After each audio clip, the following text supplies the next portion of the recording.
さんこんにちは、角川のりこうです。本日のテーマは、暮らしを豊かにするおしゃれなお花の飾り方ということで、早速本日の飾りがこちら。はい。ということで本日のお花ご紹介する前に、皆さんに一つご報告がありまして、多分この動画上がる頃にはインスタグラムでも告知してるかと思うんですけども、私、この度 NHK の朝6時から7時に放送されている NHK 短歌、NHK 俳句という番組の草加を1年間担当させていただくことになりました。ごめん。おめ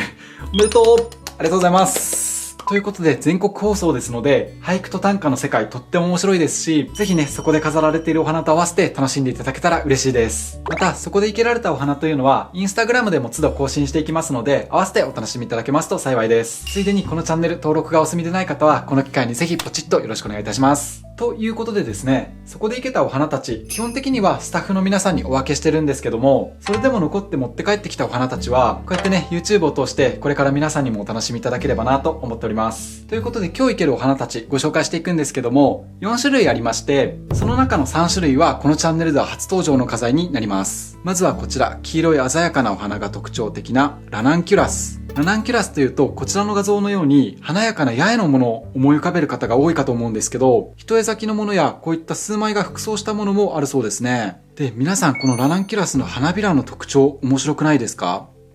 ちょっと光沢があると言いますか。これ教室に飾ってた時に結構生徒に作り物ですかなんて聞かれまして、ちゃんとれっきとした生きたお花になるんですけど、花びら一枚一枚に光沢があって、ろうを塗ったような、そんな歌詞をしてるんですよね。で、こういった光沢のあるラナンキュラスは、ラックスという種類にあたるそうなんですけど、名前の由来がですね、こうやって花弁が光ることから、ラナンキュラスとワックス、それを掛け合わせてラックスという名前がついたんですって。これは割と最近出てきた品種だそうでして、ラナンキュラスというのは球根で育つので、基本的には1年で終わってしまうんですけど、この品種は地植えしておくと翌年も花を咲かせるそうです。ですので園芸好きにはより嬉しい品種なんじゃないかな。で、ラナンキュラスの名前の由来が面白くてですね、小さいカエルという意味なんだそうですけど、この葉っぱがカエルの手に似ていることや湿地を好んで咲くことから、小さいカエルという意味でラナンキュラスとついたんですって。続いてこちらも初登場。ルピナス。小さいお花が圃場にたくさん咲く、そんなお花になります。で、この花一輪一輪何かのお花に似ていませんか？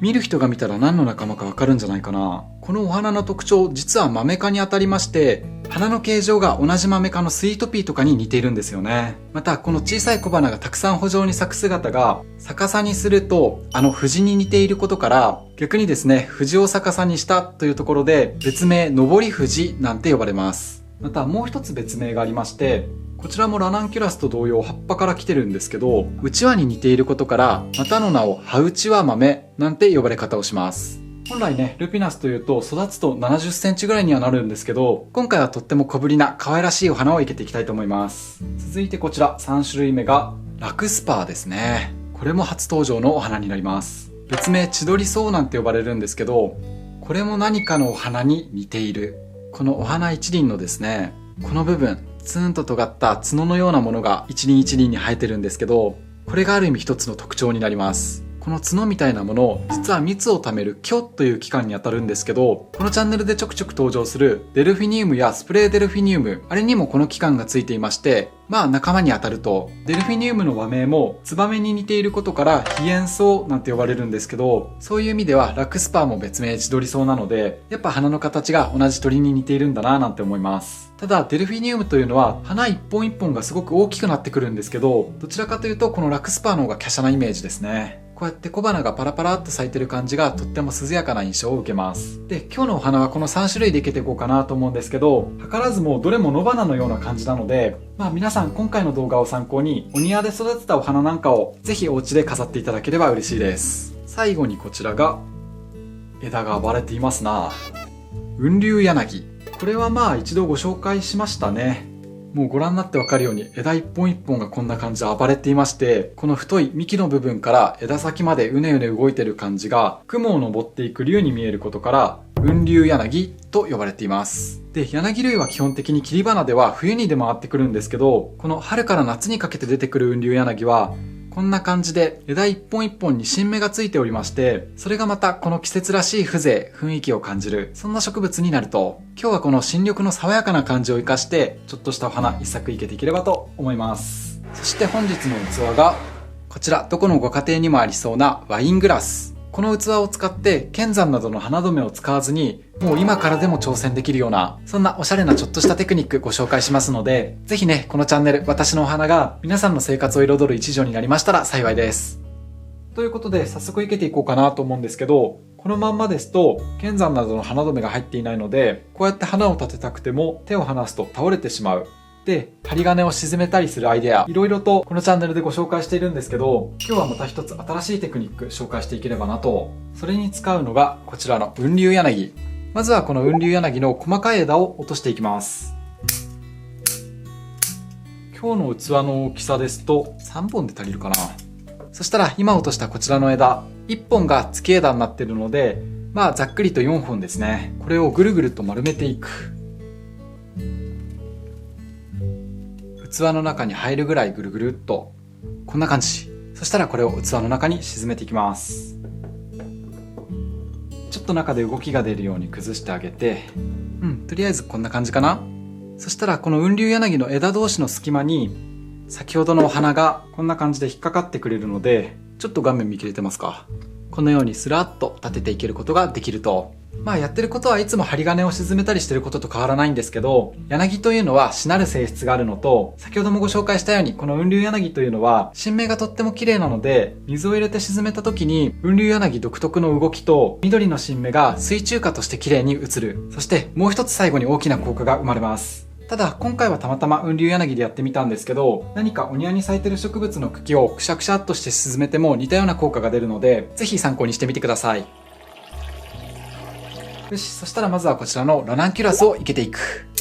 で、今回は口こんだけ広いので、片方に寄せて生けていこうかなと思うので、こちら側の方が枝の引っかかりが多そうなので、こっちに寄せて生けていきたいと思います。ラナンキュラスは奔放な感じで生けていきましょうか。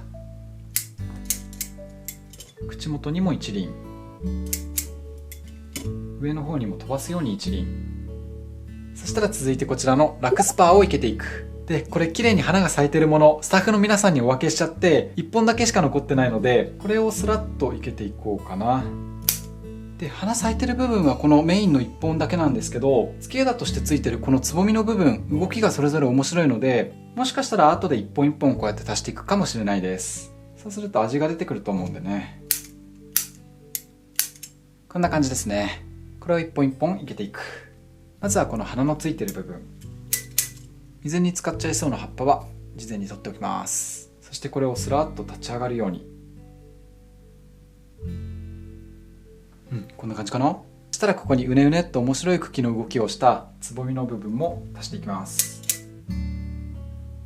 できるだけここの空間を空けるように意識しつつ、もう一本高い位置にも足していこうかな。いかがですかね。こんな感じで茎の動きが出るとまたちょっと雰囲気が違ってくるんじゃないかな。そしたら軽いお花でしたらもうこれでもいいと思うんですけど、中心部分少し華やかにまとめるのにこちらのルピナスを生けていく。こんな感じでふわふわとまとめていく。あと2本。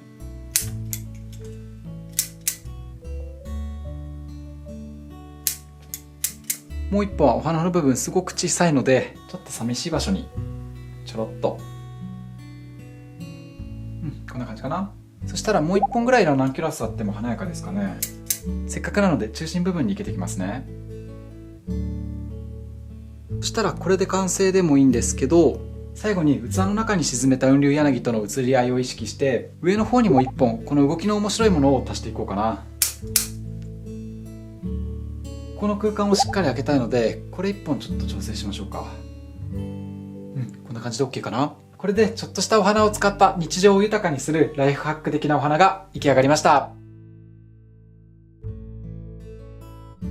はい、いかがだったでしょうか。身近なちょっとしたお花でも生けて飾っていると日常が豊かになりますので、ぜひこのチャンネルを参考に皆さんもチャレンジしてみてください。本日の動画が面白かった、ためになったという方はチャンネル登録や高評価をポチッとよろしくお願いいたします。それでは本日も最後までご視聴いただきありがとうございました。